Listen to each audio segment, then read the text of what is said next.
Hello everyone. Today I am going to explain FATF financial action task force जो कि बार बार news में भी आता रहता है और ये एग्ज़ाम पर्सपेक्टिव से भी काफ़ी इम्पोर्टेंट होता है और बहुत बार ये न्यूज़ में आ ही जाता है।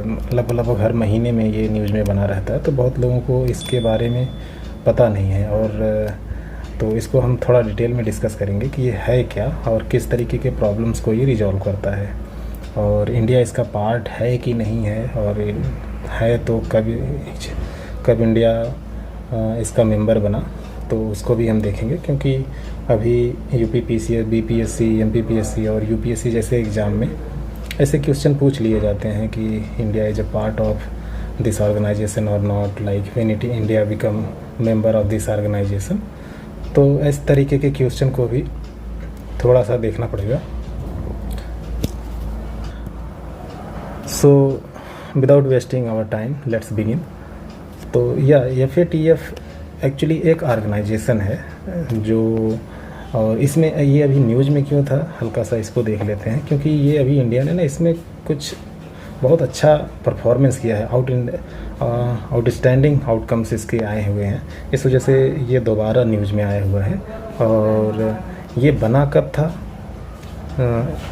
1989 G7 की मीटिंग। We all know G7, what is G7? G7 is a group of country, 7 country, 2 from North America and like Canada and United States of America, UK, Italy, France और जापान और Germany भी इसका member है।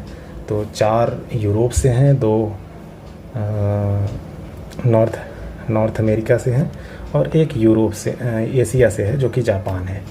तो इस तरीके से जब ये पेरिस में मिलते हैं 1989 को, तो they decided to come with a solution. क्योंकि उस समय मनी लॉन्ड्रिंग का प्रॉब्लम बहुत बढ़ता जा रहा था, तो they wanted to make a inter governmental organisation which will primarily deal with such kind of problem. तो उस तरीके के प्रॉब्लम्स को डील करने के लिए ये ऑर्गेनाइजेशन बनाया गया था। और क्योंकि ये मीटिंग G7 की उस समय पेरिस में हो रही, तो इसका हेडक्वार्टर भी पेरिस में ही बना दिया गया। और OECD हेडक्वार्टर्स इन पेरिस, जो कि OECD का भी हेडक्वार्टर वहीं पे है। और अभी प्रेजेंट टाइम में इसके 38 मेंबर हैं। प्रेजेंट टाइम में इसके 38 मेंबर हैं।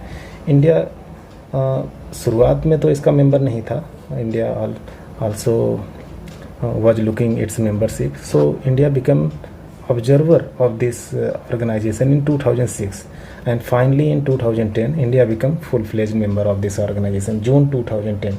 तो ये कई बार आ जाता है, तो एक तो ये याद रखेंगे कि when India become member of this organization, तो ये 2010 है। और 2006 में इंडिया इसका ऑब्जर्वर स्टेटस गेन किया था। तो FATF ये कहता क्या है? ये एक तो इसकी जो प्लेनरी बॉडी है वो साल में 3 times, दे मीट 3 times और they prepare list of grey list and black list. Grey list basically वो लिस्ट होती है जिसमें वो रिकमेंड करते हैं कंट्री को और ऑब्जर्व करते हैं कि आपकी कुछ एक्टिविटी ऐसी है जो मनी लॉन्ड्रिंग में आती है, तो इधर you stop, otherwise we will put you in blacklist. तो जैसे पाकिस्तान अभी थोड़े समय पहले पिछले साल ये ग्रे लिस्ट से निकल करके ब्लैक लिस्ट में आया था। लेकिन अभी भी 3 कंट्रियाँ, Iran only because of USA, because USA hate this country, और इनके अपने भी प्रॉब्लम्स कुछ हैं उसकी वजह से भी, और नॉर्थ कोरिया और म्यांमार में जाहिर सी बात है मिलिट्री कू की वजह से ये इनको ब्लैक लिस्ट में रखा गया है। और इस समय केवल Indonesia is only observer country, while there are several organisation with observer status. Country के रूप में केवल इंडोनेशिया ही ऐसा है जो ऑब्जर्वर की स्टेटस रखता है। ऑल्दो जो और भी बहुत सारे इंटरनेशनल ऑर्गेनाइजेशंस हैं उनके पास ऑब्जर्वर स्टेटस है। तो इसके पहले तो मेंबर कितने हैं? इसके मेंबर हमने पहले ही बता दिया 38 है। और इसमें एक बात और ध्यान रखने वाली है, इसमें 2 रीजनल ऑर्गेनाइजेशन है, एक यूरोपियन यूनियन और गल्फ कोऑपरेशन काउंसिल। ये 2 ऑर्गेनाइजेशंस हैं उसको भी ध्यान रखेंगे। तो कंट्री के रूप में तो एक तो ये याद रखेंगे कि चाइना और हांगकांग दोनों मेंबर हैं। Although Hong Kong is also part of China only, we also know कि हांगकांग के बहुत सारे अपने रूल्स रेगुलेशंस हैं चाइना में, इसीलिए कहा जाता है कि वन नेशन वहाँ पे नहीं है, क्योंकि 2-3 कंट्री वहाँ पे पार्ट हैं, हांगकांग, मकाऊ, ये सब जो हैं वो सब उनके अपने रूल्स रेगुलेशन है। वहाँ पे काफ़ी सारी डेमोक्रेटिक राइट हैं, बल्कि मेनलैंड चाइना में नहीं है, लेकिन कुछ उनके ऐसे भी रूल्स एंड रेगुलेशंस हैं जो दोनों पे लागू भी होते हैं। तो और एक तो इंडिया भी इसका मेंबर है, ये याद रखेंगे। इजराइल भी also member of this organisation, Italy, Japan of course, and UK and USA. तो इतना तो कम से कम याद होना चाहिए। और हाँ, एक बात और याद रखेंगे कि पाकिस्तान इसका मेंबर नहीं है। ऑफ कोर्स पाकिस्तान इज भिखारी कंट्री, सो वो कहाँ से भी इसका मेंबर हो पाएगा। तो FATF membership of Russian federation, ये 24 फरवरी 2023 को FATF से रशियन फेडरेशन को, जो हम रसिया कहते हैं, जिसको रसिया को बिकॉज ऑफ यूक्रेन वॉर जो चल रहा है उसकी वजह से इसको सस्पेंड कर दिया गया इस ऑर्गेनाइजेशन के मेंबरशिप से।